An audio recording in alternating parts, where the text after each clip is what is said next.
Boa tarde a todos. Tomamos o nosso bom café.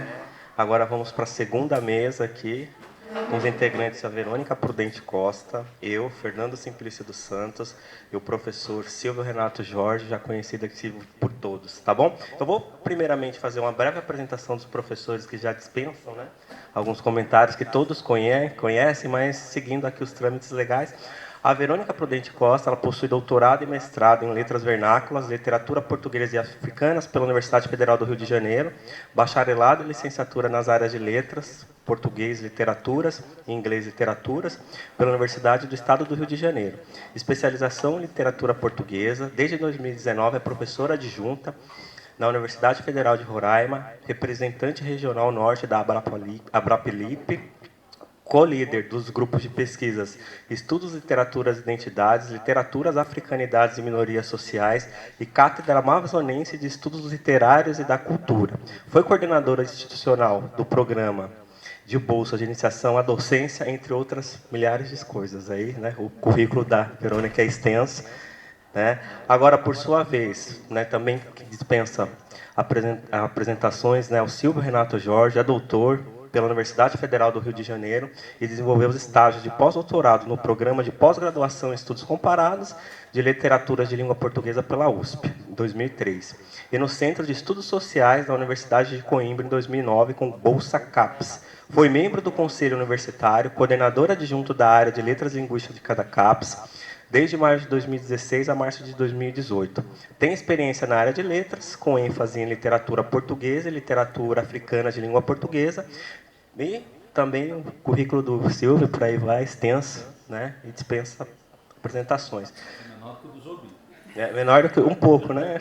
E eu, para quem não me conhece, eu sou Fernando Simplício dos Santos, sou professor da Universidade Federal de Rondônia, faço parte do programa, né, de pós-graduação em estudos literários e atualmente, eu vou colar aqui, eu trabalho os seguintes temas: teoria do romance, literatura e violência, narrativa, imaginário e modernidade.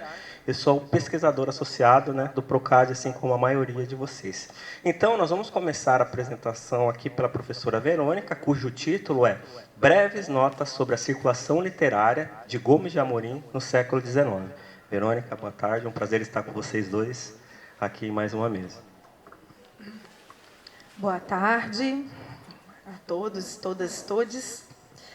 Bem, em primeiro lugar, eu gostaria de agradecer a oportunidade para participar desse evento do Procad, em conjunto com os demais colegas. Também agradeço a CAPES pela bolsa de pós-doc, com supervisão do meu querido Silvio Renato Jorge, colega de longa data.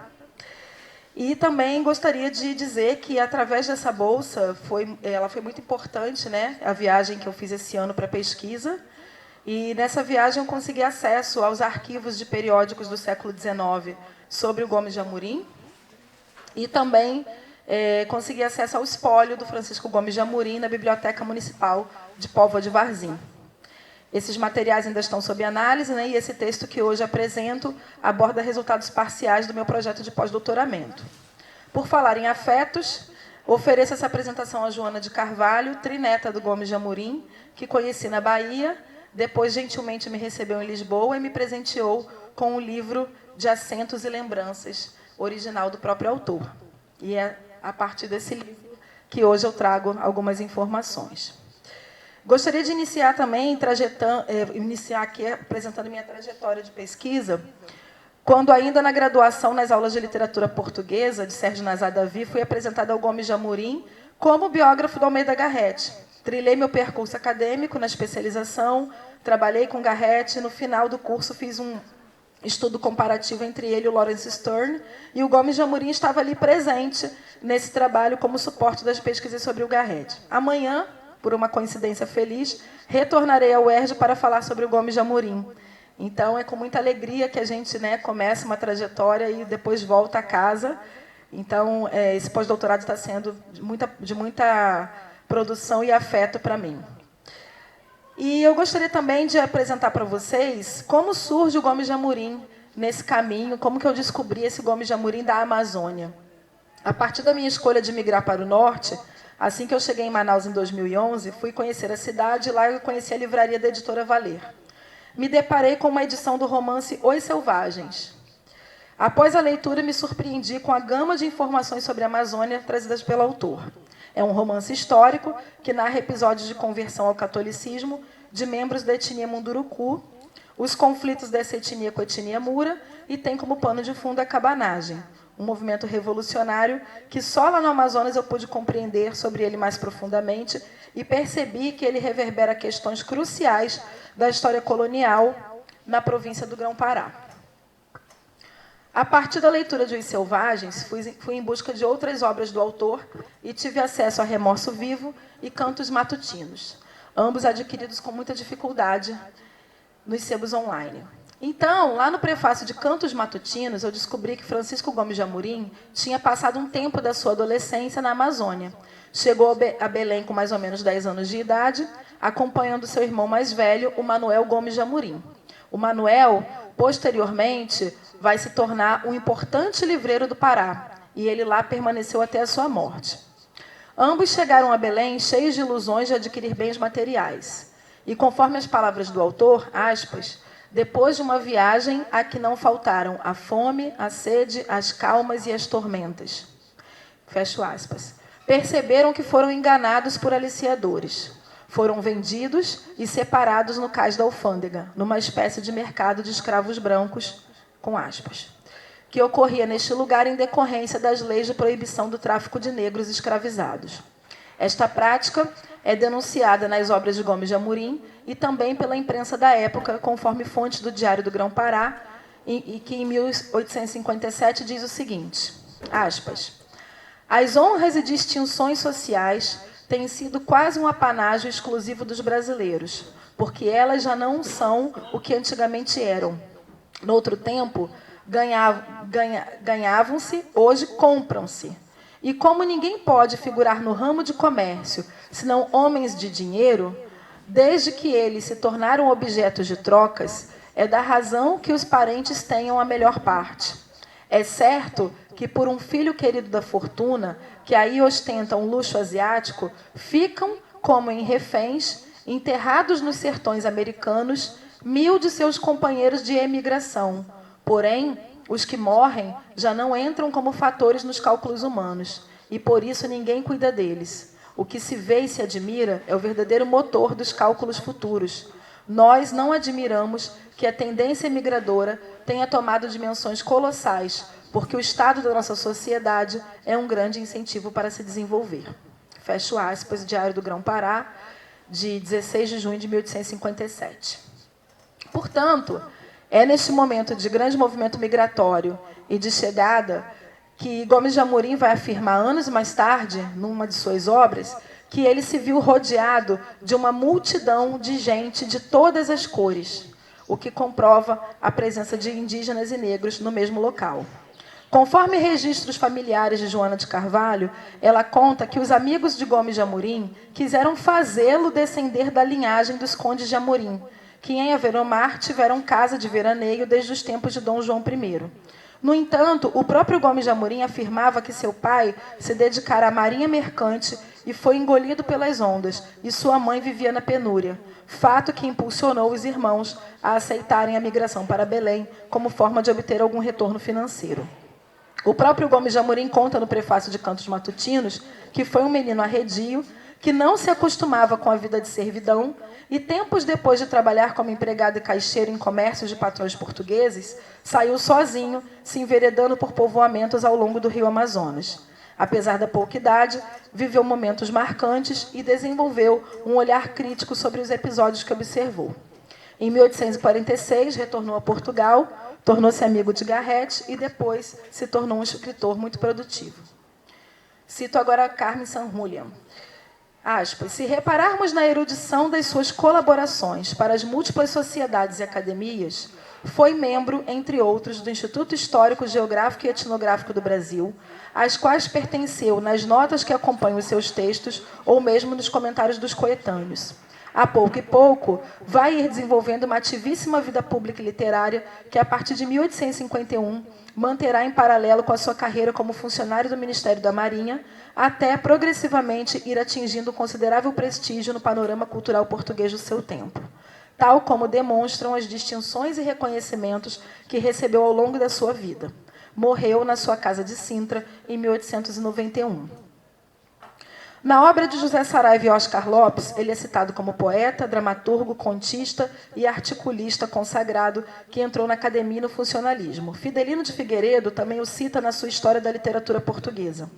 Apesar de citado em obras de renome da história da literatura portuguesa, ele ainda é um autor que carece de estudos aprofundados, uma fortuna crítica mais ampla e, principalmente, a reedição de suas obras.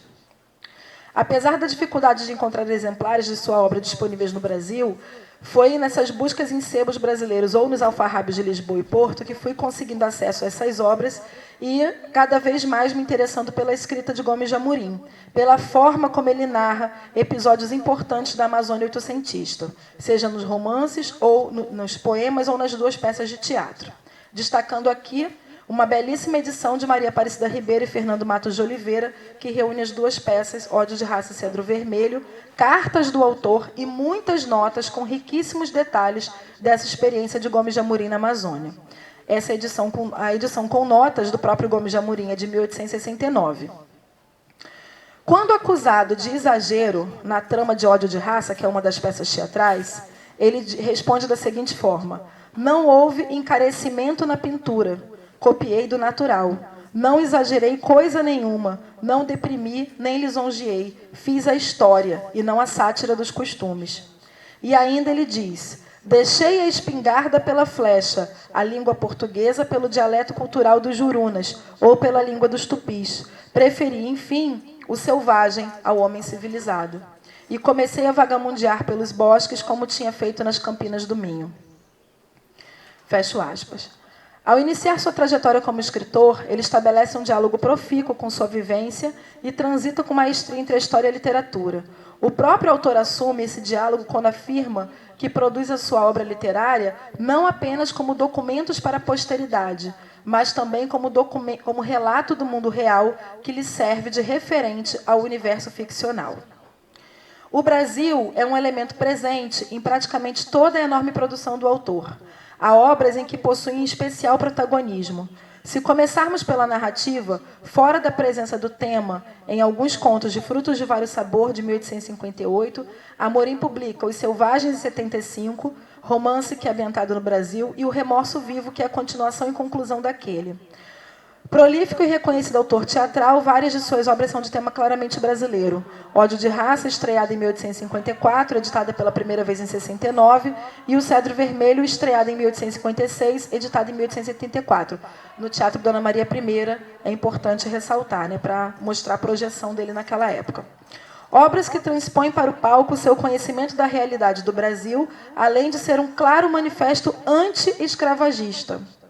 E esse é o aspecto que me chama a atenção na obra dele, por ser o aspecto progressista. Nestas peças, assim como a Legiões Sociais, que primeiro se chamou Escravatura Branca, escrita em 1860 e editada em 1870, e A Proibição, editada em 1869, evidencia-se o pensamento liberal do autor, além da característica vontade interveniente com a que estão compostos estes textos. Ao mesmo tempo, a presença de elementos brasileiros, como personagens, música, vestiário, é fundamental numa obra como Fígados de Tigre, onde o autor, num lúcido exercício autoparódico, realiza um interessantíssimo jogo de intertextualidade com as suas obras anteriores. Colaborou em diversos jornais políticos e literários portugueses e brasileiros, para os quais escreveu muitos artigos de crítica. Em concreto, foi correspondente durante alguns anos do Diário da Bahia. Esse labor constante, Francisco Gomes de Amorim, unido a uma considerável inquietude intelectual, levou a publicar trabalhos muito diferentes, que vão desde aqueles de intenção didática, como o curioso dicionário de João Fernandes, Lições de Língua Portuguesa pelos Processos Novos, ao alcance de todas as classes de Portugal e Brasil, que é de 1878, até a monumental obra pela qual ainda hoje é mencionado na maior parte das histórias da literatura, as Memórias Biográficas de Almeida Garrett, que é de 81 a 84. Testemunho precioso não só da vida e da obra daquele da própria época. Como poeta, publicou Cantos Matutinos, Efêmeros, A Flor de Mármore, As Maravilhas de Pena em Sintra, além de muitos outros poemas em jornais, revistas, volumes coletivos, prêmios e homenagens. E essa citação é do verbete que Carmen Sanhulian fez para a revista Convergência Lusíada. Foi através da leitura do livro de despesas, aquele que eu citei ter sido presenteada pela Joana, que descobri pelas próprias palavras de Gomes de Amorim que ele considera ter obtido sucesso em sua vida como escritor. Por favor, a imagem. Sua vida como escritor. Conforme ele próprio declara em anotação de 1886, cito: divididos por 40 anos, de 1847 a 1887, que há tantos que exerçam a literatura, tão bem que mal, dá 385.231 réis por ano. Vale a pena ser escritor em Portugal, advertindo que eu fui um dos menos desafortunados de meu tempo. Quando morreu, Gomes de Amorim tinha na biblioteca de sua casa quase 7.000 livros, entre os quais... Essa daí mesmo. Obrigada. Entre os quais, uma primeira edição de Os Lusíadas, e deixou escrito 6 romances, 11 peças de teatro, 8 livros de versos e uma biografia, e a biografia de Garrett. Ainda sobre as anotações do autor nesse livro de despesas, é possível observar a circulação das obras dele no século XIX, e, apesar de ainda ser pouco estudado hoje em dia, ele obteve uma ótima circulação em Portugal. Então, a imagem está ali, é a imagem de uma das folhas, né, de uma das páginas desse... Exatamente, ele fez um apanhado. Então, eu tenho aqui, eu inclusive, até para situar, né, eu fiz uma pesquisa sobre quanto mais ou menos valeria, né, esse dinheiro para ele próprio, em reais, né? Eu fui pesquisar em reais. Ele próprio disse que ele era um dos menos desafortunados, né? Então, assim, um conto de réis equivale a 1 milhão de réis, e na época se comprava 1 quilo de ouro com esse um conto de réis, né? Então, baseado nisso, né, nesse 1 quilo de ouro daquele tempo, que é muito difícil a gente aproximar para a conta do real agora, que foi o que eu tentei fazer, mas ainda não consegui, mas estou tentando. Diz ali nessa imagem, né, eu tenho aqui, eu vou ler para vocês, que de longe fica mais difícil. Ele começa a anotação assim: lembrança de simples curiosidade do que tenho ganho pela literatura em toda a minha carreira. Então, nessa página tem uma espécie de resumo, por isso que eu achei interessante trazer. E ele diz assim: de 1847 a 1850... Jardim Literário, O Patriota e Revolução. Ele vai comentando aqui os jornais, né, onde ele participa. E ele coloca 200 mil. Fim de 57 de 51 para 52. Regeneração, 5 meses a 25 mil. Aí ele faz a conta, né? 5 vezes a 25 mil, 125 mil. Aí ele lança ali. Depois vem Diário da Bahia, correspondência, bimensais a 40 mil. Aí ele faz a conta do tempo que ele ficou, de 56 a 58, aí ele coloca 1.440.000. Então, aqui ele vai fazendo uma espécie de contabilidade, né, da fortuna que ele juntou. Continuando aqui, ele cita, né, outras contribuições em jornais. E eu queria destacar, em 58, logo a primeira edição de Cantos Matutinos, que é justamente nessa primeira edição que ele traz o prefácio, que é o prefácio que tem mais detalhes sobre essa estadia dele na Amazônia. E apenas a primeira edição, em 58, ele já conseguiu 800 mil réis de vendas. Em 66, com a segunda edição, já sobe para 1 milhão. Depois, em 74, a terceira edição vendida. E aí ele anota aqui ainda que foram 1.000 exemplares, 100 mil, quer dizer, diminuiu, né, bastante na terceira edição. Depois, em 66, ele também lança aqui, que teve a primeira edição dos Efêmeros, que foi outro livro de poesia, com 200 exemplares, e ele coloca 1 milhão. Aí tem 2.000 exemplares a edição, e rendeu 1 milhão. Primeira edição do drama Gigi, que aí ele também tem uma produção literária que já é focalizada em Portugal. Ele tem outras obras que vão pegar questões lá de Portugal. Gigi é uma delas. Ele registra 250 mil. Depois, em 68, a segunda edição de Gigi. E a primeira da Proibição, 140 mil. E assim segue Depois eu queria destacar, em 69, a primeira edição de Ódio de Raça, que é a peça teatral que eu mencionei ainda agora, que ele aborda muito as questões de escravidão na Amazônia. Foram 600 exemplares, rendeu 150 mil.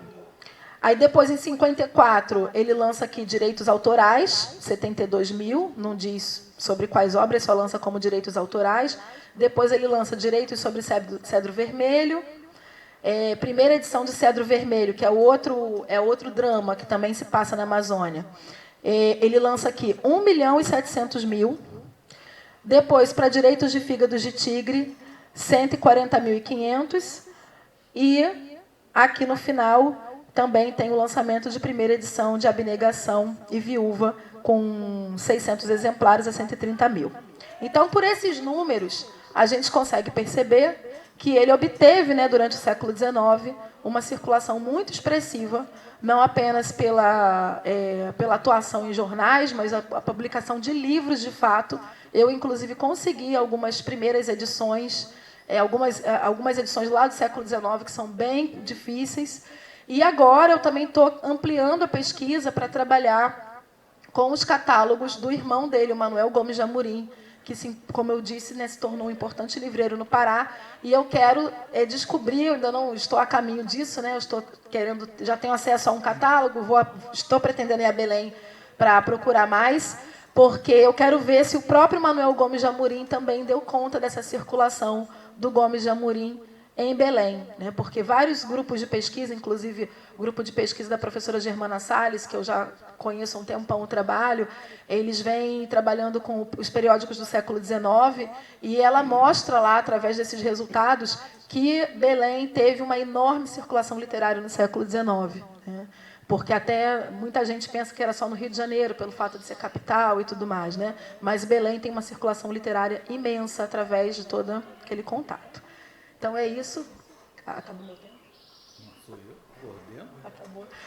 Tentei correr, enfim, cortei algumas coisas e estou aqui aberta a questões. Eu ia falar mais. Depois que você acabar, você faz essa conta de quantos milhões que você... Mas tem mais páginas no livro de anotações. Eu estou mostrando Não, só você uma. faz uma correspondência. Vou fazer. De ouro, porque quilo de ouro é uma moeda que serve para sempre. É verdade. Em quilos de ouro, Obrigado, Verônica, pela apresentação. Agora, sem mais delongas, passamos à palestra do professor Silvio, intitulada Literatura e Sociedade, Leituras Políticas do Espaço Urbano. Professor Silvio. Não começa a contar meu tempo ainda, que eu preciso falar duas coisinhas. Uma delas é que, obviamente, eu estou fazendo escola com o MBL, eu vou estourar o tempo, tá? Não vou falar só 20 minutos, tá? 25 a meia hora. MBL... Hã? Exatamente. Vou olhar para a cara dele e pronto. Mas o mais importante que eu tinha a dizer antes de começar essa leitura é, na verdade, um agradecimento muito grande à presença de todos vocês aqui, todos aqueles que participaram e participam desse projeto, né, que se despencaram, a gente sabe de que distância, né, para além da nossa colega que veio retirante da França, temos também, né, essa distância enorme que separa o norte do Rio de Janeiro, mas que nós buscamos aproximar sempre com muito afeto e com muito carinho. Então, é um grande agradecimento. E um agradecimento de viva voz, necessário, mais uma vez, ao meu colega José Luiz Jobim, por ter sido responsável por isso, não só pelos excelentes orientandos que formou e que hoje estão em Roraima, em Rondônia, no Amazonas, no Pará, trabalhando e construindo uma universidade mais solidificada, digamos assim, mas também pela importância do trabalho que ele realizou aqui no nosso programa, sobretudo com essa interface pelo PROCAD, com a interface com o Print, que no fundo é um projeto construído pelo Jobim e pelo tempo que ele foi nosso coordenador. Para além da nossa amizade pessoal, que é notória, né, eu acho que é importante destacar a presença, a importância do Jobim como docente e como pesquisador aqui na universidade. E, por fim, antes de você começar a contar meu tempo, né, eu vou falar de dois autores canônicos. Né? Vocês sabem que a minha praia é a literatura portuguesa e, em comparação com as literaturas africanas de língua portuguesa, mas nós estamos num ano em que se comemoram os 100 anos de nascimento do José Saramago e os 50 anos de vida literária do Mário Cláudio, que é hoje o maior autor vivo de Portugal, né? Está lá com os seus 80 aninhos. E aí vou falar sobre eles, tentando buscar essa questão da presença política, sobretudo do imaginário salazarista e fascista, dentro do espaço urbano português. Tá? Bem, até porque falar sobre salazarismo, fascismo em Portugal é algo que traz uma série de condições de reflexão para aquilo que é o país em que nós vivemos hoje, né? As distâncias não são tão grandes assim. Então vamos nós. Agora você pode contar. O arquiteto finlandês Juhani Pallasmaa, logo ao início de seu estudo intitulado Habitar o Tempo, inserido no conjunto de textos que compõem a coletânea Habitar, obrigado. Apresenta uma descrição que, de certa forma, sintetiza a relação entre a arquitetura e o significado do habitar para o homem em geral. Diz ele: é sabido, de modo geral, que a arquitetura domestica o espaço natural, ilimitado e uniforme para os propósitos do habitar humano. Edificações, vilarejos, cidades conferem significados experienciais e existenciais aos espaços sem sentido, ao convertê-los em espaços específicos que coreografam e ressoam juntamente com nossas ações e reações mentais. Interessa-me, nessa citação, justamente a sua segunda parte, na qual se destacam dois aspectos, a meu ver, muito nítidos. Inicialmente, a ideia de que as edificações e as cidades conferem significados experienciais e existenciais aos espaços, atribuindo a eles certa especificidade. E, a seguir, a noção de que tais espaços fazem ressoar nossas ações e reações mentais. Tal encadeamento de ideias nos levaria a compreender, assim, que a arquitetura e, consequentemente, tudo aquilo que a ela se relaciona, como o planejamento urbano, em abordagem mais ampla, ou os monumentos presentes em espaços públicos, em um sentido mais restrito, são capazes de dizer sobre os vínculos que estabelecem com os habitantes da urbe e que, portanto, mais do que tratar de aspectos estéticos, ainda que eles estejam presentes, tratam de, e cito Pallasmaa de novo, aspectos do mundo, da vida e os significados existenciais. Para mais uma vez recorrer ao autor finlandês, que associa de forma tão relevante filosofia, psicologia e teoria da arquitetura. Claro está, portanto, a importância de pensarmos o espaço público como um elemento que estabelece tensa relação com os princípios dele emanados e os valores presentes, ou que se quer inculcar, naqueles que por ele circulam, não de forma ocasional ou passageira, mas nele encontrando a coreografia de sua vida, desenhada na sucessão do tempo, a partir dos entalhes afetivos que se sucedem durante sua existência. Assim, a interação entre as cidades e aqueles que a habitam ou a tomam como referência simbólica compõe um intricado processo, por meio do qual os marcos arquitetônicos e o entorno ganham destaque na formulação de nossa consciência do mundo e do papel que nele cada um de nós desempenha. A literatura, como forma de arte para a qual confluem diversas linhas capazes de interrogar a percepção da existência e a relação entre o homem e o espaço que o cerca, seja ele material, social ou psicológico, não se nega a essa compreensão. E mesmo, em muitos casos, parte dela para levar adiante um modo de dizer que desvela distintos sentidos para o estar no mundo, aguçando o nosso senso crítico acerca dos enlaces culturais e históricos que nos envolvem.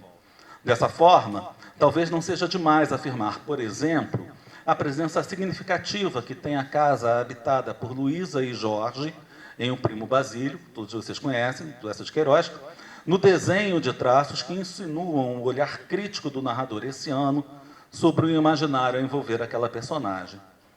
Ou notar, ao mesmo tempo, o modo como, no romance do escritor português, a cidade de Lisboa, capturada pela lente sensível de seu monóculo, contribui para a composição de um texto capaz de desvelar as contradições presentes na sociedade lisboeta da segunda metade do século XIX, aquele momento emparedada entre a miríade de uma grandeza imperial, almejada e o desígnio, digo aí, né, de chorar à beira da estrada por onde passa o carro triunfal da civilização e da história, como bem o disse Eduardo Lourenço em Romantismo, Camões e a Saudade. Neste artigo, apontando para a cena final do Crime do Padre Amaro, o pensador português recupera o momento em que em que personagens do romance andam à roda da estátua de Camões e diz: fitando por instantes o poeta herói, rodeado de todas as nossas glórias passadas, espetáculo que só lhes suscita comentários ásperos ou mesmo cínicos, para logo se afastarem do lugar mítico, já a pensar noutra coisa. E acaba assim, de uma maneira quase burlesca, no mesmo sítio em que o poeta tinha recebido a consagração suprema, numa praça soalheira de Lisboa, vagamente atento aos longínquos rumores da comuna, o papel romântico de Camões, outrora imaginado nas margens do Tâmisa e escrito perto do cais do Sena. A intenção específica do texto de Lourenço é, como insinua seu próprio título, compreender a forma como o romantismo português, sobretudo a partir do poema de Garrett, Camões, imaginado nas margens do Tâmisa e escrito perto do cais do Sena, eleva a obra camoniana ao estatuto de mito literário. Estatuto esse que se completaria com a inauguração da estátua do poeta, criada por Vítor Bastos e inaugurada no largo que tem seu nome, em 1867, com a assumida intenção de enaltecer o patriotismo a ele vinculado. Nesse sentido, a referência feita ao monumento recém-inaugurado no romance de Essa seria, segundo essa leitura, um marco capaz de sinalizar, por um lado, a interrupção de tal imaginário romântico, na forma como concebido por Garrett, e, por outro, seu deslocamento para uma esfera um pouco mais complexa, contemplada, por exemplo, pelas exíguas pimenteiras de Cesário Verde, que estão plantadas ali em volta, às quais o Cesário se refere no poema Sentimento de um Ocidental, ou mais de um século depois, pelo labiríntico caminhar do Ricardo Reis saramaguiano, conduzido pelo narrador através de uma cidade entristecida pela chuva e que insiste em convocar o poeta para a percepção de um tempo que já não permite, em seu cinismo patriótico, uma vida sem amores, nem ódios, nem paixões que levantam a voz. É bom lembrar, quando a morte de Ricardo Reis tem como data em que se passa a história o ano de 1936, que é não apenas o momento da Guerra Civil Espanhola, como também o recrudescimento da perseguição política em Portugal.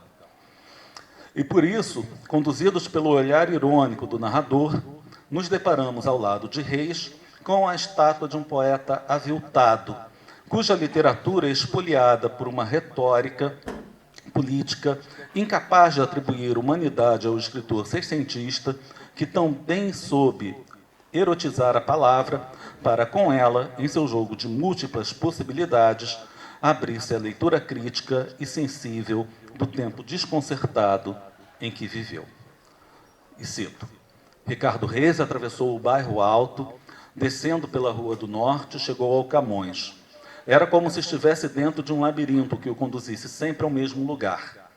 A este bronze afidalgado e espadachim, espécie de D'Artagnan premiado com uma coroa de louros por ter subtraído no último momento os diamantes da rainha às maquinações do cardeal, a quem, aliás, variando os tempos e as políticas, ainda acabará por servir. Mas este aqui, se por estar morto não pode voltar a alistar-se, seria bom que soubesse que dele se servem, à vez ou em confusão, os principais, cardeais incluídos. Assim lhe aproveite a conveniência. Há de o homem esforçar-se sempre para que esse seu nome de homem mereça, mas é menos senhor da sua pessoa e destino do que julga. Que serás quando fores de noite e ao fim da estrada?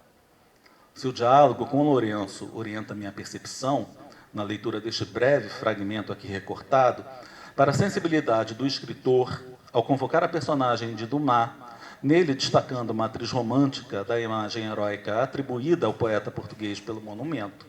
E se mais do que isso poderia me interessar a clara referência aos versos de Reis presentes ao fim do parágrafo, que no poema original propõe uma reflexão sobre a passagem do tempo, a inevitabilidade da morte e sua capacidade de nos reduzir à estatura da sombra, dizendo: que horas que te não tornem da estatura da sombra, que serás quando fores na noite ao fim da estrada.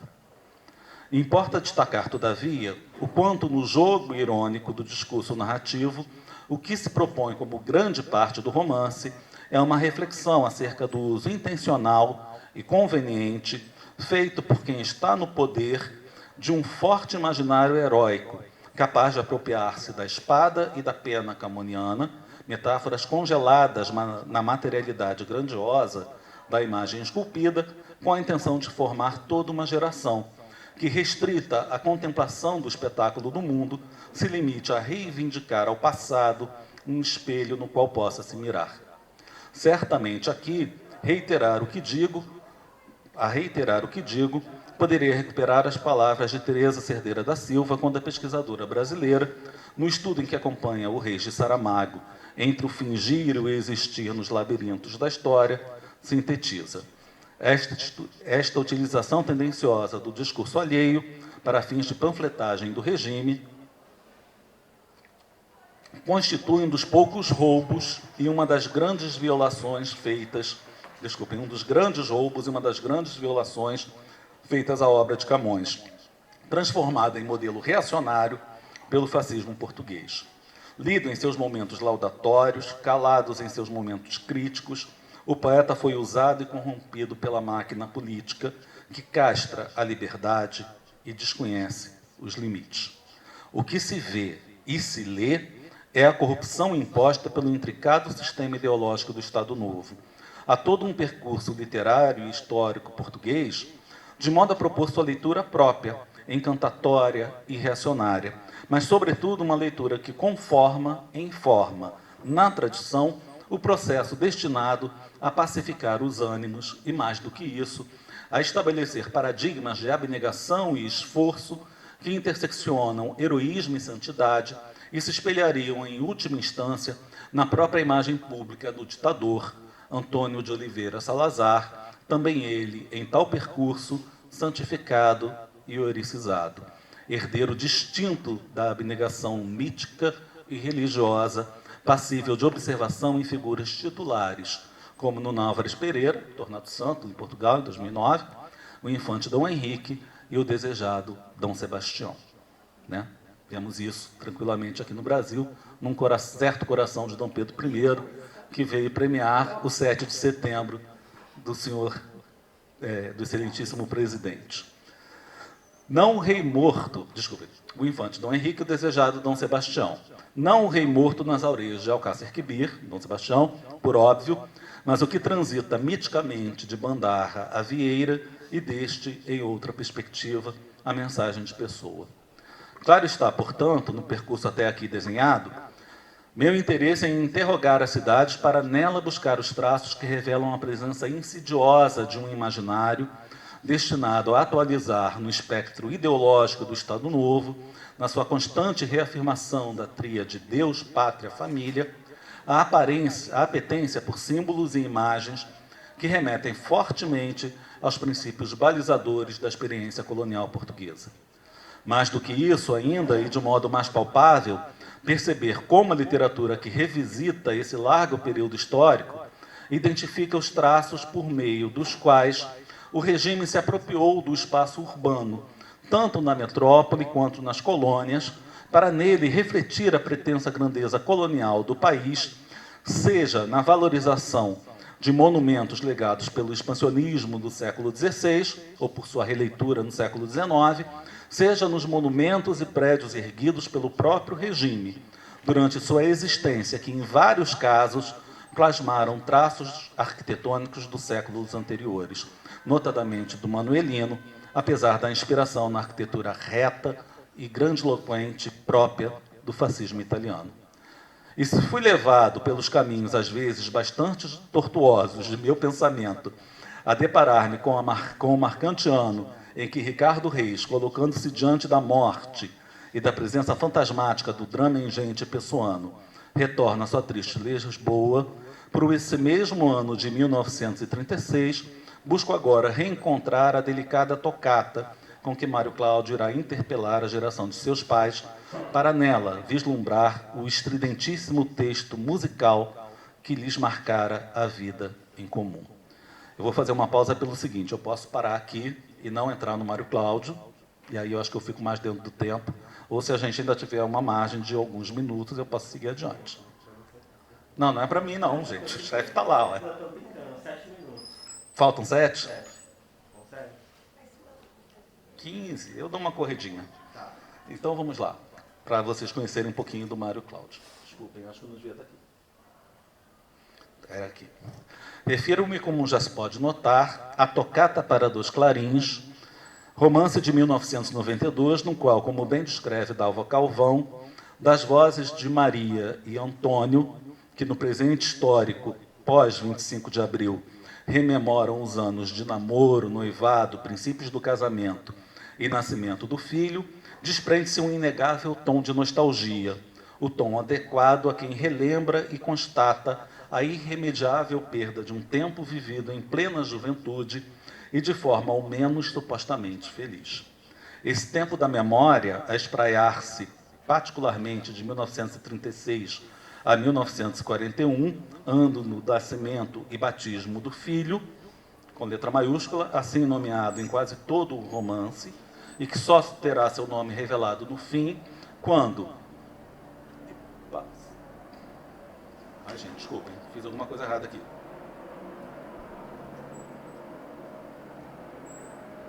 L. Desculpem.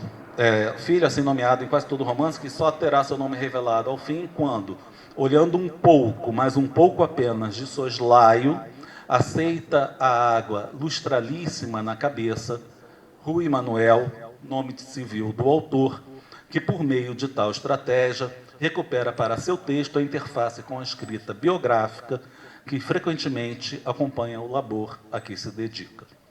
É importante notarmos, todavia, que aos poucos se desenha no texto um jogo temporal mais amplo, que não apenas convoca o presente habitado pelos corpos envelhecidos do casal, preocupado em buscar nas fotografias e nos frágeis objetos de recordação que mantém consigo, como a crestada lista de presentes com que fora contemplada a pequena criança, a memória que sucessivamente se esvai, mas também percorre, melhor dizendo, toda a experiência africana de outros personagens, Júlia e Lídia, irmã de Maria, personagens por meio das quais acompanhamos o sensível desvelar de uma aventura já a partida destinada ao fracasso, considerando-se o seu caráter anacrônico em um tempo no qual a imagem estremecida do passado heróico supervalorizado se contrapôs à força da utopia libertária que conduziu o colonialismo português a seu fim. Assim, por meio das lembranças de Maria e Antônio, percorremos um mapa afetivo da cidade do Porto, que se inicia nos jardins do Palácio de Cristal. Essa é a imagem antiga do Palácio de Cristal, né, que foi destruído por uma chuva de granizo e hoje em dia é uma estrutura de ferro, nos quais o casal pela primeira vez se encontra, passando pelas referências à Sé, ao Palácio da Bolsa e à Agare de São Bento, ou mesmo a lugares menos turísticos e mais corriqueiros, como a confeitaria Oliveira, hoje já fechada, na qual, como de praxe à época, se encomendou o lanche a ser servido no casamento de ambos. Um dos muitos índices responsáveis por indicar no texto a origem burguesa do casal, como adiante comentarei, parando, sobretudo, a sombra persistente das notícias sobre a Grande Guerra. Aqui Antônio dá mais atenção do que Maria, sem que, contudo, tal sombra possa abalar de forma mais efetiva o percurso amoroso de ambos. Tal como Portugal, naquele momento, vivem os dois à margem de uma história que, no rodamuinho trágico e violento de seus ventos, redesenha o panorama do século XX. A esta história, feita dia a dia fora da pequena casa portuguesa, em aparente distância, virulenta e insensível, o pequeno jardim à beira-mar do Atlântico plantado por Salazar, aliás, do mesmo modo que a guerra, a sombra do ditador, constitui-se como uma segunda imagem a atravessar todo o romance, contrapõe a sua própria história mitificada a um excesso que, também transbordante no texto, mormente nos capítulos narrados por Antônio, se espraia do verbo e das páginas dos livros escolares para o espaço urbano. Não me refiro com isso aos monumentos já existentes em diversas cidades do país e que, recuperados ou não, se destacam em meio à paisagem, mas à leitura que deles se faz. Mais do que isso, a impostura própria, construída a gesso e madeira, do espaço cênico composto pela Exposição do Mundo Português de 1940, que em seus prédios e conjuntos escultóricos deu forma ao modo como o Estado Novo desejava conformar o imaginário do país. Presença marcante no romance de Mário Cláudio, a exposição, vocês estão vendo aqui embaixo, ali em cima, os cartazes convocatórios, tá? Apresenta-se como um espaço específico, que coreografa os passos da vida do casal, fazendo ressoar nas mentes de ambos um projeto de país detalhadamente construído pela ideologia salazarista. É ela que torna quase palpável no texto, pelas descrições que dela são feitas, dos heróis lá representados em imagens e esculturas, o projeto do homem novo proposto por Salazar, e que constantemente invade o pensamento de Antônio para nele incutir não apenas um modelo a seguir, mas ainda as dúvidas sobre sua capacidade de alcançar, ou mesmo sobre a parcela de realidade que existe na constituição de tais retratos, diz ele. E eu pergunto-me, quando vejo a estrada do futuro, como se costuma dizer, diante de mim, se serei um desses robustos heróis que os discursos nos colocam sempre diante das vistas. E indaga-se Antônio ao retornar para casa após sua viagem de núpcias. Dos 9 capítulos que compõem o texto, poderíamos afirmar que ao menos 3 a ela se referem. O segundo, que apresenta a exposição por meio de um discurso marcadamente paródico, e traz a descrição ufanista do governo e da exposição feita pelos órgãos direta ou indiretamente ligados ao regime. O terceiro, que narra após o casamento e o pernoite em Coimbra, a lua de mel do casal, quando os noivos efetivamente se dirigem a Lisboa e visitam a exposição.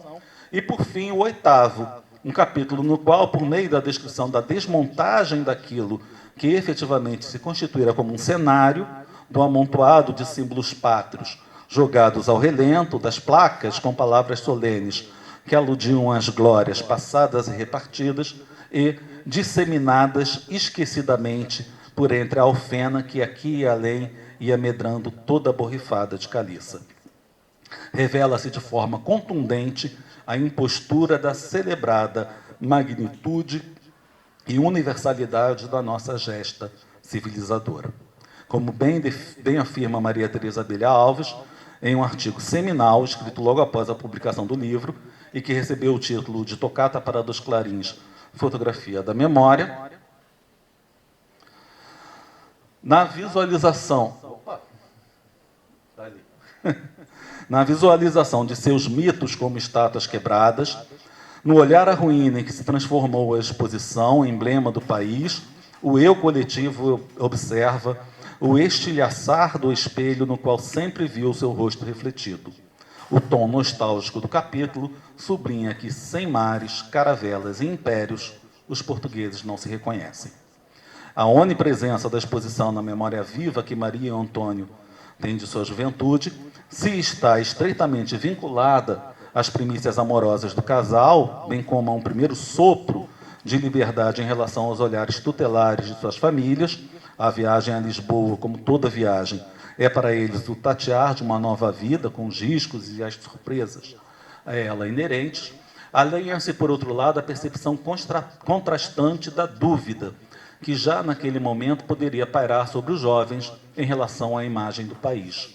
É sintomática, nesse sentido, a distraída pergunta proposta por Maria ao marido após comerem 2 sanduíches de queijo no restaurante colonial. Acha que fomos, na realidade, tão grandes? Pergunta que lhe é respondida não por ele, mas por aquilo que nele é a fragmentária repetição do que houve ouvem pelos alto-falantes da emissora nacional, destinados não apenas a controlar o trânsito das caminhonetas ou fornecer sinais das crianças extraviadas, como nitidamente se percebe, mas a corroborar aos ouvidos dos passantes aquilo que, por imagens e textos, em seus prédios e praças, a exposição oferece à imaginação de quem visita. A dúvida, que também se manifesta de forma sensível naquilo que os dois narradores, ao perseguir a memória, lembram escutar ou pensar, são outras vozes que dizem: não acredito que aquela espada fosse a de Dom Afonso Henriques, vão lá meter essa a outros. E de que nos serve este espetáculo se o preço do bacalhau não para de subir? Configura-se, talvez, no texto, como a emanação de um olhar tardio do casal, já moldado pela experiência de toda uma vida, que em sua velhice se depara com o ruir do paradigma que lhe for imposto e com os novos espaços de liberdades decorrentes do 25 de abril. Eu vou pular para o final, senão vocês não vão me aguentar. Né? E, nesse sentido, Nuno Domingos e Elza Peralta nos lembram, na apresentação de seu livro Cidade e Império, Dinâmicas Coloniais e Reconfigurações Pós-Coloniais, que, durante o Estado Novo, a atenção crescente à ideia de missão histórica da nação portuguesa, missão marcada por um ideal cristão e pela vocação colonial, o Império adquire uma dimensão ontológica na arquitetura simbólica da nação, resultante no desenvolvimento de uma mística imperial que acompanhou, no plano dos símbolos, o desenvolvimento de uma política colonial nacionalista, integracionista e centralizadora. Tal arquitetura simbólica da nação, traduzida na tocata de Mário Cláudio por aquela que talvez seja a sua expressão máxima, a exposição do mundo português, mas também por Saramago, na interposição da estátua de Camões em meio ao caminho de seu Ricardo Reis, merece constante atenção, de forma a que se percebam os meandros do processo de sua elaboração. É importante lembrar que tanto o padrão dos descobrimentos, que vocês conhecem bem, um monumento arquitetônico em Lisboa, já agora construído em pedra e cimento, porque o que foi feito para a exposição era de madeira, e uma tempestade derrubou, como era de se esperar, né? Tanto o padrão dos descobrimentos quanto a Praça do Império, que está ali embaixo, também posteriormente remodelada, permanecem em Lisboa como memória viva desse tempo e de sua peculiar forma de conceber o mundo. Estão hoje, até certo ponto, ressignificados como elementos que buscam seduzir outros turistas, que não os jovens Maria Antônia, em um projeto que constitui a cidade como destino aberto e sedutor para viajantes de todo o mundo. No entanto, não podemos esquecer que a marca de sua origem, em termos de sinalização, de certa forma, de conceber o mundo, ainda lá está. E talvez deva permanecer, para que, como esses narradores que nos seduzem em ambos os romances, possamos refletir criticamente sobre o passado que houve e o futuro bem diferente, claro, que possa vir a existir. Como bem o diz Palasma, que aqui retorna para encerrar o texto por ele aberto, além de vivermos no espaço, também habitamos o tempo. A arquitetura também faz uma mediação da nossa relação com o curso do tempo e confere ao tempo infinito uma medida humana. Que seja este não mais um tempo de heróis, hieráticos e inatingíveis, mas de homens e mulheres capazes de pensar por si mesmos em um destino comum a seguir. Muito obrigado. Desculpem a demora. Oi? E a Rua Augusta para fechar. Faço. Falei mais tempo que o meu BR. Obrigado, Silvio. Foi ótimo. Agora, por fim, né, tem a minha fala. Aqui eu intitulei o título como Literatura Imaginária Amazônico, Apogeu e Decadência do Ciclo da Borracha no romance O Amante das Amazonas, do escritor e professor Roger Samuel. Tá bom? Vou ler o texto aqui. No decorrer dos séculos 20 e 21, muitos autores problematizaram em suas obras artísticas e literárias temáticas concernentes à Amazônia. Como bom exemplo disso, podemos destacar romances de Ferreira de Castro, Abiguar Bastos, Márcio Souza, Milton Ratum, Luiz Galdino, entre muitos outros, Eu prefiro citá-los porque praticamente a literatura amazônica, né, os romances, entre outras obras, são esquecidas. Ao avaliar a relação entre o projeto estético e ideológico de tais escritores, é possível averiguar o modo por que o romance, né, o gênero romance se formou e transformou, histórica e esteticamente, na região brasileira tinente à Ileia. Assim, por meio de uma perspectiva interdisciplinar, mas tendo como foco, sobretudo, a teoria do romance e a literatura comparada, podemos analisar determinado estilo tropical. Nesses meandros, ressaltamos igualmente o embate entre representações linguísticas, religiosas, culturais, constituídos desde as origens da colonização até a nossa contemporaneidade. No âmbito em que estão contextualizadas as culturas amazônicas, em diversas áreas do conhecimento, enfatiza-se a presença de mitos, lendas, ritos, que nutrem o imaginário coletivo ou formam as imagens discursivas referentes a representações múltiplas, por exemplo, de comunidades indígenas, ribeirinhas e quilombolas. Devido a tais peculiaridades, há na região em que se situa a Grande Floresta um entrechoque de configurações simbólicas ou conceituais que demandam uma leitura que cada vez mais seja capaz de pontuar certas especificidades do universo da mata ou de seus misteriosos espíritos. Nesse campo de significações, para nós, o romance O Amante das Amazonas, publicado em 2005 por Roger Samuel, torna-se uma narrativa sui generis. Para compreender a maneira pela qual ocorrem manifestações artísticas elaboradas por meio da focalização deste ambiente, é necessário repensar um mecanismo de análise que privilegie hoje um tipo de método fronteiriço, capaz de apreciar certos detalhes da América Latina e, mais particularmente, da Amazônia. Nesse sentido, assinalamos que algumas revisões do conceito de fronteira, o qual, em princípio, trazia uma ideia básica de demarcação de território ou de espaço, passaram a expressar uma acepção oposta, ou seja, relativa a um campo não definido, extremamente instável ou movediço, refletindo em certa reestruturação epistemológica das ciências humanas e, por consequência, da teoria da história e da crítica literárias.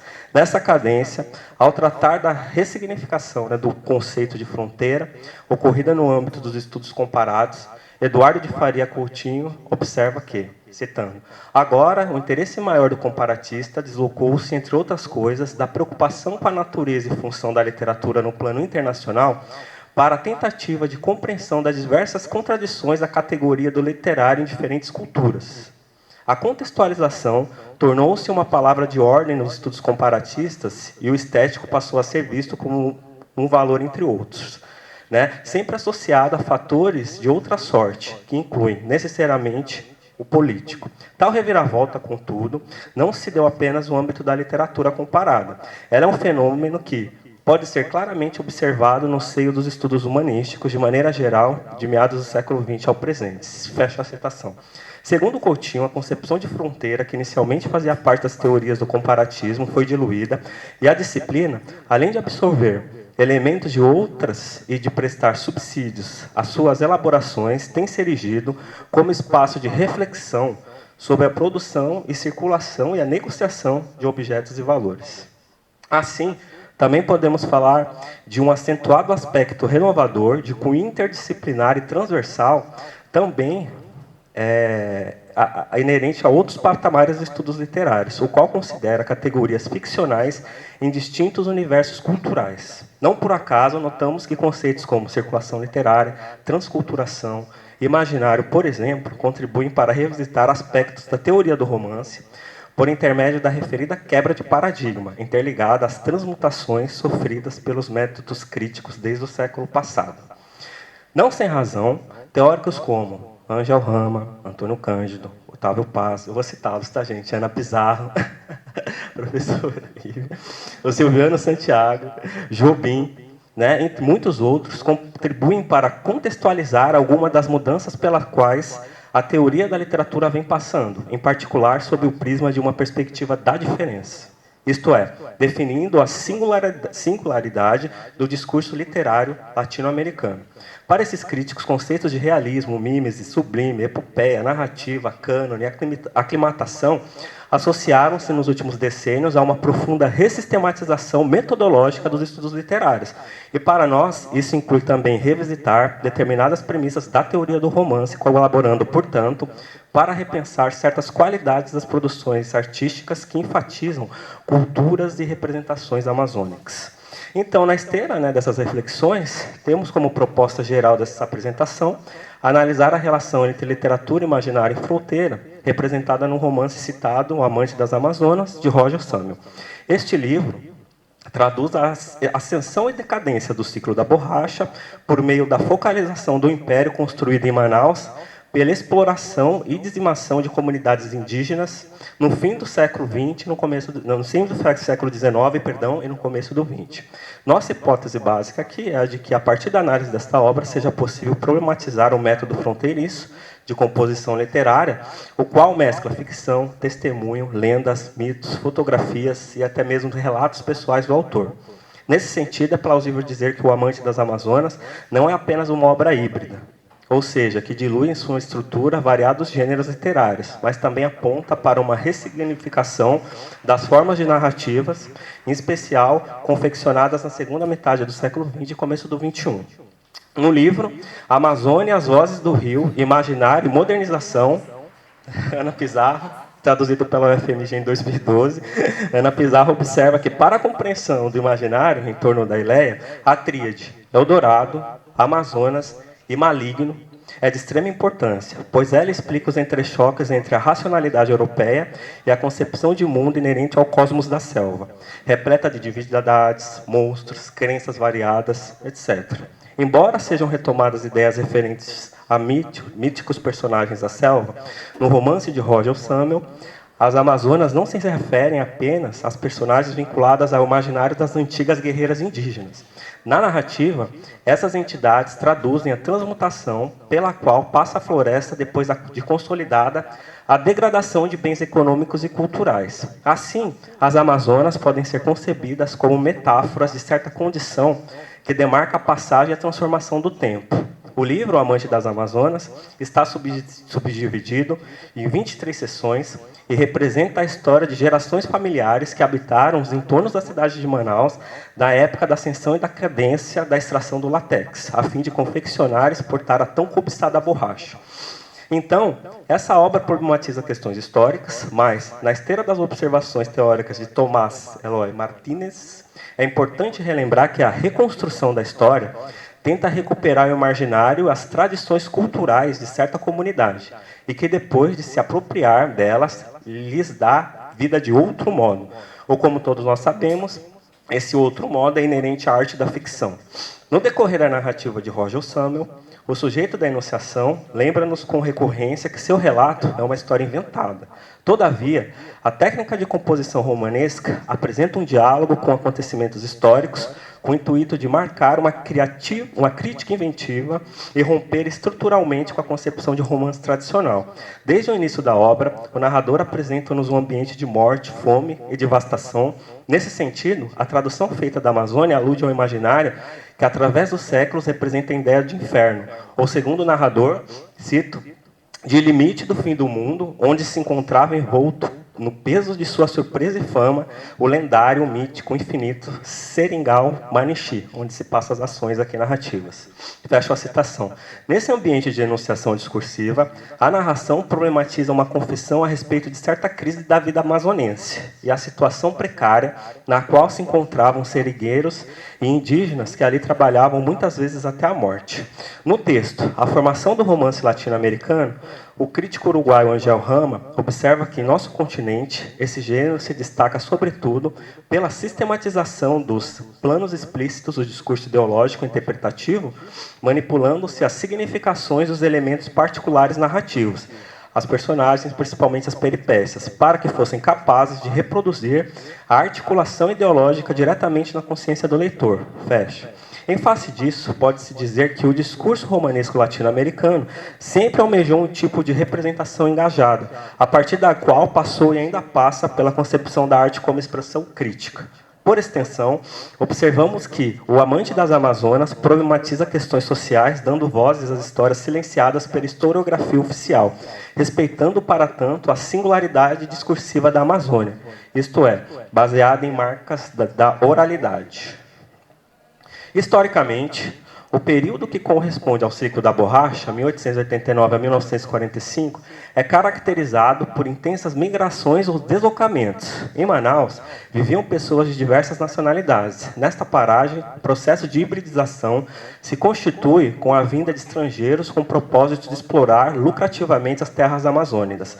Muitos historiadores identificaram na Paris dos Trópicos, assim como a cidade de Manaus era conhecida na época do esplendor econômico da borracha, a propagação de idiomas, as mesclas de costumes, de crenças religiosas, delineando, por assim dizer, um rico processo de hibridismo linguístico e cultural, traçado pelas relações entre indígenas e europeus, por exemplo. Representando certos acontecimentos históricos, o narrador apresenta parte do cenário em que ocorrem as peripécias da seguinte forma, cito o romance. Estamos a 3.100 quilômetros da cidade de Manaus. Gabriel Gonçalves da Cunha compara o Rio Jordão e toda a margem esquerda do Igarapé Bom Jardim até o Igarapé São João e um furo do Igarapé do Cruzeiro do Sul. Isolava o Seringal Manixi. A cotação da borracha amazonense sobe na Bolsa de Londres, aumenta a produção dos pneumáticos, o Amazonas, único produtor de látex do mundo, Manaus rica, copia Paris. Comerciantes se enriquecem, ostentam o Teatro Amazonas, os seus espelhos de cristal. Os milionários jogam cartas com anelos, dedos pesados de diamantes, arriscando fortunas no Hotel Cassino. No Alcazar, no Éden, no Cassino Julieta, Telhas de Marcela, ao luar da Rua dos Remédios, na Rua da Glória, arquitetura Art Nouveau, do Palácio de Ernest Schultz. Depois o Palácio Rio Negro, sede do governo. Arandelas, Bandeiras, Implúvio, Intercolúnio, o Punhal, o Lambrequim, a Volupa, o Capitel, a Cornija. Ele vai citando e eu vou frisando aqui as citações. Barrete de Clérico, Aduva, Muxarabi, Água Furtada, Muiraquitã, Envasadura, Atleta, Estipit, Oinchaus, o Frontão de Canela, Galilé, Pequena Manaus, Grande Paris. Lojas, magazines, charutarias, livrarias, alfaiatarias, oviçarerias, bissoque, patisserie, de sucre, de fruits, de la crème. E aí, fecha a citação. Né? Nota-se que essa descrição, ao mesmo tempo em que ressalta a arquitetura urbanizada da cidade de Manaus, vale-se igualmente de vocábulos da língua francesa, né, como citados, além de palavras do léxico indígena, para pontuar aspectos da hibridização linguístico-cultural em vigor naquele período. Nesta composição literária, há uma reorganização de discursos já disseminados, grifando, por consequência, que a arte literária é um tipo de substância múltipla e disforme e se manifesta por meio de reelaborações do que já foi elaborado, atualizando assim gêneros, temas conhecidos. De qualquer maneira, as cenas de esplendor delimitadas no transcorrer do romance, logo são sobrepostas imagens da decadência amazônica, uma das estratégias narrativas que almeja frisar críticas contra a dizimação indígena e a destruição da floresta. Aqui é importante lembrar que, segundo Ana Pizarro, cito, a Amazônia é uma construção discursiva. Somente através dessa construção é possível chegar à sua imagem. Esta região do imaginário é a história dos discursos que a foram erigindo e diferentes momentos históricos, dos quais recebemos apenas uma versão parcial. Essa versão é a do dominador. Fecha a citação. Não por acaso, ao reexaminar o rico passado da Paris dos Trópicos, evocando o imaginário amazônico, em torno do qual giram imagem, formas discursivas atinentes ao processo de exploração, o narrador constrói o seu discurso declarando o seu paradoxal amor à cidade já representada em ruínas. Cito, Manaus era bela, calma, profunda. Na estagnação da crise econômica, esquecida, abandonada, mas solene. Os grandes e belos palacetes, o ar de soberania Art Nouveau, Manaus era uma espécie de cidade fantasma, mini metrópole esquecida, batida pela claridade de um sol esplendidamente brilhante. O brilho escorria pelas pedras de morona das calçadas. A crise se demonstrava naquele silêncio quente, o pôr do sol, luzes moribundas, o apagar do apogeu capitalista. A Manaus ficou sem 80% de sua economia, um deserto morto, estéril, sobre a planície encharcada numa crise que durou meio século. As famílias ricas partiram para Paris, Lisboa, Quem ficou estava como que morto. Fortunas colossais se reduziram a pó. Maurice Samuel, um dos ricos, perdeu até os móveis de sua casa, penhorados, e mudou-se para uma pequena casa alugada na Silva Ramos. Joias eram vendidas a qualquer preço. Mulheres ficavam viúvas, passavam a costurar para sobreviver. O capital desapareceu. Tudo que era sólido se desfazia no ar e ruía. Como um castelo de cartas, o Teatro Amazonas foi abandonado, transformado em depósito de borracha velha. O que sobrou foi muito pouco, mas era o que eu mais amava. Fecha a citação. Nesta passagem, os símbolos que outrora eram destinados à apologia ao progresso, agora parecem ofuscados em meio a outros significados justapostos ao vocábulo de decadência e ruína. A cidade de Manaus é representada de modo contraditório, porque nas palavras do sujeito da enunciação, do belo advém o abandono, o esquecimento, o silenciamento, as luzes moribundas, o deserto amorfo, em uma única palavra, a crise pautada em todo o universo ficcional. Ademais, desde o título da obra, O Amante das Amazonas, percebe-se certa revisão dos conceitos clássicos de narrativa, de romance. Não sem razão, parece-nos que, com esse livro, Roger Samuel pretende problematizar até mesmo certa acepção de estética. O ambiente está pautado por um tipo de dessublimação do horizonte amazônico, que não equivale meramente à representação da decadência, mas que também fornece um tom melancólico de beleza às paisagens mortas, da solidão. Portanto, ao contrário do que geralmente se pensa, para muitos romancistas, bem como para Roger Samuel, a poética da Amazônia não se traduz meramente a partir de exuberância de mitos, das águas, dos rios ou da natureza em geral, mas problematiza, sobretudo, uma poética da degradação. Estou terminando, gente. Eu não contei o meu tempo aqui, mas estou terminando. Passou? Já. Ao analisar o Amante das Amazonas, depreende-se que o projeto estético por meio do qual Roger Samuel o compôs passa pela compreensão de engajamento ou de conscientização política, bem como pela fragmentação da forma romance, visando representar um mecanismo textual que seja capaz de abranger a singularidade de representações amazônicas. Em vista disso, compreende-se que, assim como observa no patamar teórico Silviano Santiago, a cultura e a literatura latino-americanas, citando aqui, não mais se definem por uma única máquina textual de diferenciação, cujo norte é a nossa origem europeia. Trabalho histórico canônico a que, entre muitos, se dedicou, por exemplo, Sérgio Buarque de Holanda. Fecha a citação. Por esse entendimento, por exemplo, no Romance das Amazonas, o método fronteiriço está sobreposto a uma escritura da diferença e expressa-se de modo múltiplo, movediço, porque não se prende a padrões pré-estabelecidos pela teoria, crítica ou história literárias. Né? Aqui é importante relembrar que Roger Samuel foi professor do Departamento de Ciências da Literatura da Universidade Federal do Rio de Janeiro. E não por acaso, para compor essa obra, pesquisou diversas fontes por mais de 10 anos. Entre o material utilizado para elaborar a narrativa, destacam-se fotos, relatos de indígenas, caboclos, ribeirinhos, em meio a outros tipos de documentos, o que caracteriza com efeito a estrutura híbrida dessa produção artística. Mais ou menos isso, tá, gente? Entendeu?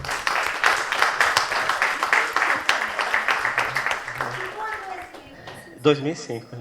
2005. Roger Samuel. O Samuel. Você conhece? Ele disponibilizou o romance em Word na internet. Ah, você viu? Disponibilizou em Word, no formato Word. Existe esse físico. Agora, tem outro arqueólogo. Agora, gente, nós passamos para as questões. Quem tiver perguntas, por favor, fiquem à vontade. O MBL. Pode variar. Você diga. MBL, de quebra, você podia pegar uma aguinha lá também, se ainda tiver? Eu acho que a água acabou. Aqui tem. Acabou. Tenho a impressão que a água acabou. Bom, gente, é um prazer imenso ouvi-los. A mesa foi maravilhosa. Eu queria fazer 3 perguntas diferentes, né? Uma para o Silvio. Opa, deixa eu tirar aqui o... Ele é moderninho, olha, ele escreve. Não, eu não trouxe caderno e caneta e eu tive que anotar no celular. O pessoal achou que eu estava aqui trocando mensagem, mas eu estava anotando para fazer as perguntas. Tentando achar o nome de um livro da UFMG para indicar para ele, mas não está entrando aqui também. Bom, então, Silvio, é possível pensar assim, em termos de ressignificação ideológica de alguns desses espaços urbanos a partir da literatura, ou seja, mediada pela literatura? Quer dizer, você acredita que é possível pensar nessa ressignificação a partir do texto literário? Essa é a pergunta que eu estou dirigindo para você. Para Verônica, que tipo de vertente, construção, fica melhor o termo, né? Imagética, decorre da obra do autor que você estava trabalhando, que eu esqueci o nome, infelizmente. A minha memória... Eu não tomei a planta do Fábio lá, o Fábio Sonega. No Fábio Sonega, né? Resulta... Então, que tipo de construção imagética resulta aí, na sua opinião, em relação à descrição que ele faz da própria experiência amazônica dele, né? Como é que isso se configura na obra dele? E, para o Fernando, o Rogel Samuel retoma, na sua opinião, uma certa exotização negativa da Amazônia. E aí eu queria que você falasse um pouco sobre essa questão dessa exotização negativa, que torna o texto dele alguma coisa assim meio panfletária, talvez, por causa do engajamento dele. Essa é uma questão que eu gostaria que você...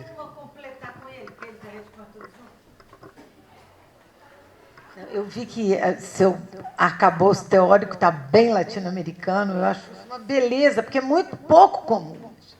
Para quem não trabalha com estudos hispânicos comparados, teu texto é um belo exemplo de estudos hispânicos brasileiros comparados. Mas a minha pergunta não tem nada a ver com isso, não. Tem que ver com... Isso era só um elogio. Vocês não perceberam, era um elogio. O que eu queria saber era, isso complementando o que o MBL perguntou, eu não conheço, eu não me lembro nem desse professor, com certeza devo ter conhecido, porque estava aqui do lado, mas não me lembro dele, não. Ele, com esse nome todo esquisito, ele é brasileiro? É isso que eu ia perguntar. O olhar, aí que se junta lá, esse olhar exotizado da Amazônia, é de um amazonense, é de um carioca ou é de um estrangeiro?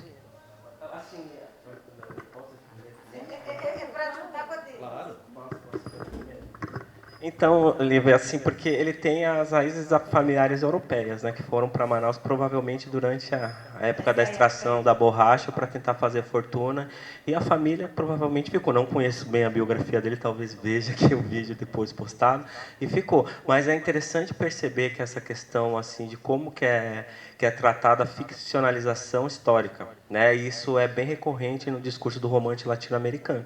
Por isso que eu citei o Angel Rama aqui, eu preferi também trazer algumas questões da Ana Pizarro, entre outros, para pensar e repensar essa questão do Samuel, né? Da narrativa dele. E, assim, juntando com o que a professora perguntou, essa questão da decadência, né? do panfletário, existe sim.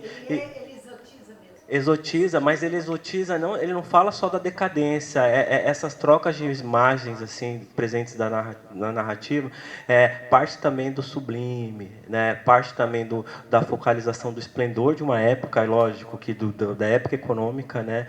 Da riqueza da Manaus, cuja a base econômica era baseada lá na extração da borracha dessa época, para depois problematizar essas questões. Quando acabou toda essa extração, esse dinheiro sumiu, o que aconteceu? Aí vem a questão, né, desse declínio, dessa dessublimação do universo narrativo, chamado por mim. Tá bom? Mas é mais... É essa leitura. Tem outras milhares de questões no romance, é claro. Né? Aqui é só um recorte do recorte para apresentar em 20 minutos. Mas, assim, eu acho que, no sentido panfletário, do bom sentido panfletário, o romance dele é um romance que problematiza essas questões econômicas para também, claro, né, denunciar alguns problemas atinentes da Amazônia antiga e da Amazônia atual também. Tá bom? Eu acho que eu respondi, né? Eu acho que tem mais uma pergunta para você lá atrás. Você quer emendar? Eu queria só complementar, porque o próprio título do romance, né, já é uma profanação à própria É. Das Amazonas. Sim. E aí você percebe claramente no romance, eu acho que tentando até responder para a professora a pergunta, você já percebe que o olhar dele também é um olhar estrangeiro. Mesmo ele Essa era a minha pergunta. o olhar dele é estrangeiro. Exatamente, era de um estrangeiro amazônico, de um estrangeiro carioca, Mas ele faz isso porque assim são recortes, né? Então tem vários depoimentos, inclusive familiares aqui. Eu não fui a fundo na pesquisa, mas tem vários depoimentos. Assim, na contracapa do livro, por exemplo, né, lá quem escreveu a contracapa diz que ele entrevistou inclusive o próprio pai dele, né, o Roger Samuel. Ele entrevistou para compor o livro e outras, entre outras pessoas. É judeu. aquela coisa dos Ele é. de Sim. Manaus, tem um monte de Sim. Assim, não falta. Personagem, o Ribamar, né? Isso. O Ribamar. Então, ele sai de uma condição total de miséria, de ralé, e ele passa a ser deputado ou senador? Acho que é senador, né? Senador, né? Senador. Então, onde ele é estrangeiro e onde ele é o dominador e onde ele é o dominado. São os dois lugares do romance.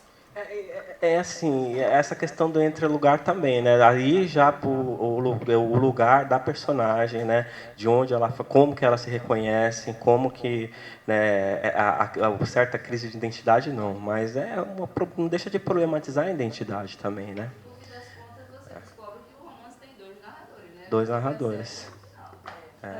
Um amazônico e outro estrangeiro. Eu não tenho problema com spoiler, não. Até a gente de literatura, a gente não devia ter esse problema. O que importa é como a história é contada, O que me chamou uma atenção mesmo assim é a maneira como a narrativa ela é composta, né? Os recortes, eu quis muito focalizar, analisar a maneira e eu tenho que revisitar, é claro, para aprofundar, né? Para terminar. A gente é que está se enxerindo. A gente é que está, porque a gente, como a maioria não conhece, né? Não, mas é interessante, eu recomendo a todos a leitura. E já disse que está de graça, né? Mas tem que formatar, né? Está desformatado a versão. Bem, respondendo ao MBL, eu penso o seguinte, que dentro dos limites do pensamento social, que era possível no século XIX, né, para um escritor português que estava ali como também um estrangeiro, e também porque a produção dele vai ocorrer após a ida de volta para Portugal, né? Então ele escreve com certo distanciamento também. Mas eu penso que dentro dos limites daquele tempo, a gente não pode ter um olhar diacrônico, né? Eu penso que ele era um escritor bastante progressista no sentido das pautas que ele levanta. Porque ele tem um texto ficcional e as notas explicativas que ele traz, acompanhando esses textos, são riquíssimas em detalhes históricos, detalhes culturais, detalhes de meio ambiente. Ele faz assim uma observação muito apurada, apesar de ter vivido aqueles anos da adolescência, né? Outra questão, por exemplo, quando ele tem no romance Os Selvagens, como eu falei, né, durante a apresentação, ele tem o pano de fundo da cabanagem. E ele mostra perfeitamente ali no romance como que os membros da etnia Mura e Munduruku foram propositalmente, que já eram rivais, já eram etnias rivais, foram colocados ali como uma espécie de autoflagelação, né, em nome daqueles ideais da cabanagem, né? E aí, no final do romance, o personagem principal, parece que ele morre, mas ele não morre, já estou dando spoiler, né? E aí parece que ele morre no final, depois de uma luta muito sangrenta e tudo mais. E depois, o interessante é que O Remorso Vivo, que é o romance que vai dar sequência, esse indígena aparece em Paris, formado em medicina, em busca de vingança de tudo aquilo que foi feito contra ele, que foi armado contra ele pelos brancos. Então, assim, mostra o indígena dando a virada ali, vai formar em medicina e vai atrás da vingança, né? Tem toda uma questão romântica ali, né? A questão, aí vai acontecer um caso amoroso, aí ele se apaixona pela filha do homem de quem ele foi se vingar, e aí ele fica dissuadido da vingança por causa disso, né? Mas enfim, eu digo que o Gomes de Amorim, ele tinha aquele pé no romantismo, aquele pé nas questões da época, mas ele também tinha um olhar bem diferenciado, que eu costumo chamar das fraturas do discurso dele. Ele, politicamente, eu vejo ele como um liberal, né? E a forma como, por exemplo, ele problematiza também, lá em Ódio de Raça, olha o nome da peça teatral, Ódio de Raça. Ele vai problematizar nessa peça justamente a forma como os negros lidavam com os brancos e com os mulatos. Ainda mostra aquela questão de quem era o mulato naquela sociedade, de como o negro não reconhecia o mulato como alguém que fosse próximo dele, né? Então, eu penso que o Gomes de Amorim ele tem uma visão que vai para além daquilo que era regularmente, né, tratado nos textos daquela época. É isso. Então, eu penso que é uma construção bastante progressista para o século XIX. Eu me interesso muito pela obra dele. E ele tem essa coisa também, por vezes, etnográfica, nessas extensas notas. As notas explicativas são muito extensas. Não tem como você ler as obras teatrais, por exemplo, não tem como ler rapidamente, porque em cada ato da peça teatral ele vai trazendo uma série de elementos, né? Ou você lê a peça teatral sem prestar atenção nas notas explicativas e deixa isso para um outro momento, né? Ou você se debruça em cada detalhe ali minucioso. Pois é, interessantíssimo, né? O diretor é que se vire, né? Mas e foi encenação no Teatro Dona Maria I, né? Como eu falei naquele momento, que era de grande importância, né? Então, enfim, e ele teve várias edições em vida. Eu digo assim, exatamente. Ele já, mas para ele ter a primeira encenação no Teatro Dona Maria I não era qualquer coisa, né? Ele tinha um privilégio ali, né? É isso. Tem uma do Miguel, depois eu tenho uma do Silvio. Olha, eu vou fazer a defesa dos prolixos. Vou nos salvar, Mibele. Eu estava olhando aqui na programação, a nossa mesa vai até 6h30, são 15 para as 6 ainda. Então, na verdade, a gente não estava estourando o tempo, viu? A gente ficou com medo, com pressa, correndo. O pessoal quietinho ali, sem avisar nada, mas, na verdade, a gente tinha tempo. Mibele, eu acho que eu não sei responder a sua pergunta, mas vou tentar. Você pergunta se a literatura seria capaz de ressignificar esses monumentos históricos. De uma forma ampla, eu até acredito que sim. Ou a partir do momento em que cada texto, cada produto literário feito, que parte daquele espaço e que dialoga com aquele imaginário, né, vai levar aquele espaço a um outro ponto de interpretação, a um outro ponto de entendimento. Deixa eu só fazer um adendo à pergunta. É que me chamou a atenção o comentário paralelo que está dentro do texto, que eu não conheço, né, mas sobre a espada de Dom Pedro, se não me engano. De Dom Afonso Henriques. Dom Afonso Henriques. Então, me pareceu muito interessante a questão que se coloca, ou seja, a dúvida que se coloca sobre será que aquela é mesmo? Então, isso não ressignifica os monumentos, os espaços? Sim. E nesse caso da espada de Dom Afonso Henriques, é até uma coisa curiosa, porque assim, a espada de Dom Afonso Henriques foi levada por Dom Sebastião para a Batalha de Alcácer Quibir e sumiu junto com o corpo dele. Então não existe aí em nenhum museu de Portugal a espada de Afonso Henriques. Aquela espada, obviamente, é falsa. Né? Então, e é por aí que ele puxa essa ideia. Agora, ao contrário do narrador de Saramago, que é um narrador mesmo irônico, muito mais incisivo, então a gente percebe logo naquele início do Ano da Morte de Ricardo Reis, que ele descreve o uso público, político, religioso, ideológico que se faz do texto camoniano, a partir da leitura que ele faz da estátua de Camões, ali no Largo de Camões. O texto do Mário Cláudio é um texto que tem um outro percurso, né? O Mário Cláudio é um escritor, num certo sentido, muito mais barroco do que o Saramago. E, assim, são esses pequenos detalhes que você percebeu muito bem, como um bom leitor que trazem essa nota da crítica. Porque aquele terceiro capítulo a que eu me fiz referência é, na verdade, um capítulo que seria todo ele um grande panfleto de divulgação da exposição, né? Que funcionou efetivamente como uma espécie, de um lado, de uma distração. Portugal não estava na guerra, 1941, então vamos fazer alguma coisa para distrair esse povo, mas, por outro lado, também como um sistema de inculcação de uma ideologia muito calcada num certo desenho da tradição portuguesa a partir do imaginário fascista, da grandiosidade e tudo mais. Essa exposição é uma coisa, né? Eu acho que você fica meses estudando, porque assim, eles retiraram, eles construíram vilas do interior de Portugal, ali naquela região onde hoje em dia é a Praça do Império e tudo mais, e levaram as pessoas para viver lá. Então, as pessoas foram colocadas em exposição como se estivessem num zoológico. E fizeram a mesma coisa com vilas africanas. O indivíduo foi retirado lá do interior de Angola e levado para viver numa cabana, criando a sua cabra e tudo mais, no interior da exposição, como se fosse a sua casa.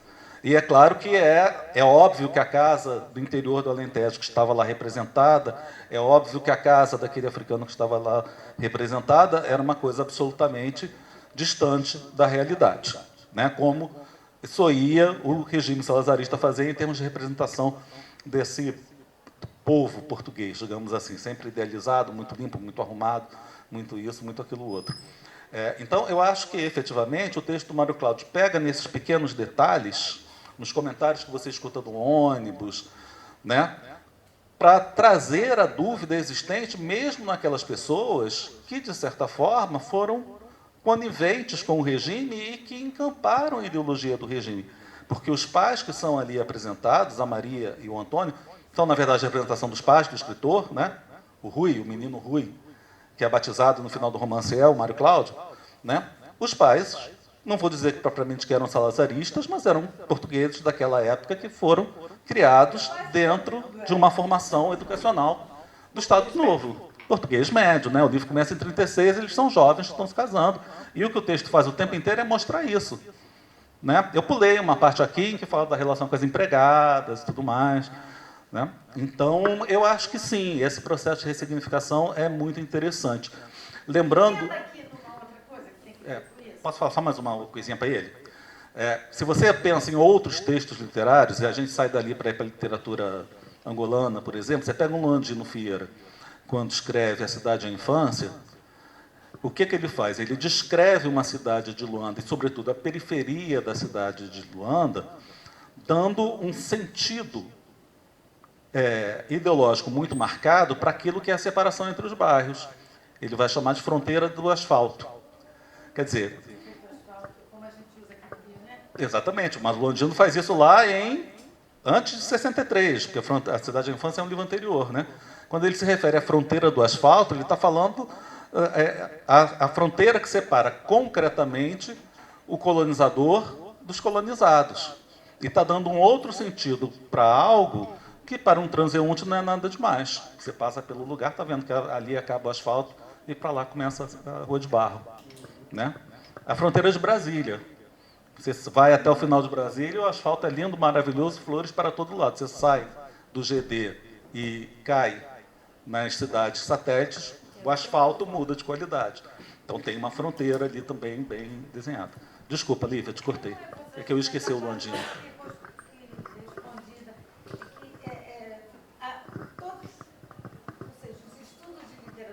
Você constantemente faz esse tipo, muitas vezes que já te escutei falar para minha alegria, porque eu adoro os seus textos, e ele fala pausado, assim, tão bonito, mas sempre, ou seja, a sua linha, que você vem investigando recentemente, faz, de uma certa forma, você põe em choque o que a literatura fala deste Portugal grandioso. Tem sempre a coisa. Hoje você usou arquitetura para mostrar esse Portugal grandioso. Aí a pergunta é meio idiota de quem não conhece muito a literatura. Eu conheço só os famosões, né? Assim, não conheço muito como vocês dois conhecem. essa literatura mais contemporânea, mais crítica, como é que ela está fazendo essa relação? Porque, na verdade, o Cláudio, como é que chama dele? Mário Cláudio. O Mário Cláudio e outros que você já citou em outros momentos, eles fazem uma crítica, mas que, no fundo, eles mantêm, sei lá, de uma certa forma, aquele status quo do Portugal grandioso, das navegações, até a própria arquitetura ajuda em tudo isso. Aí a pergunta, não sei se tem resposta, se esse povo mais recente, mais crítico, que está desconstruindo esse modelo deste imaginário que permaneceu ao longo do século quase inteiro, é uma pergunta mesmo de quem não sabe. O Sérgio também preparou. Eu não acredito que mantém, não. Eu acredito que questiona muito. Eu não sei se mantém. Eu trabalho não, com... Você está dizendo que esse aí não mantém, que ele só questiona. E existe toda uma geração mais recente de escritores que não está nem aí para a história de Portugal. É que eu trabalho também com um recorte temporal específico. E no projeto atual eu estou trabalhando com textos e autores que, após a Revolução dos Cravos, foram reler a questão da ditadura em Portugal, né? Eu tenho, e essa associação entre a ditadura e o colonialismo português, que é o eixo que me interessa pensar, né? O salazarismo, colonialismo e como que a literatura lê isso. Como que o decolonial entrou aí? Justamente com a leitura crítica. Mas, então, assim, eu trabalho muito com autores que publicaram na década de 80, 90, esse livro de Mário Cláudio de 92, apesar de Mário Cláudio estar vivo e publicando, lançou livro esse ano, e que é um momento específico dessa literatura de pensar esse percurso. Agora, e existem autores mais jovens que não estão nem aí para essa discussão sobre a história de Portugal.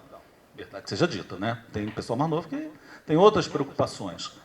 Agora, você encontra também essa discussão em relação à cidade, arquitetura, os monumentos e tudo mais, na Djamília Pereira de Almeida, uma autora que eu trabalhei naquele outro seminário, né, que é uma autora que alguns enquadram naquilo que seria a literatura afro-lisboeta, porque ela é angolana de nascimento e tal, é autora do Ex-Cabelo, que é um romance interessantíssimo, né?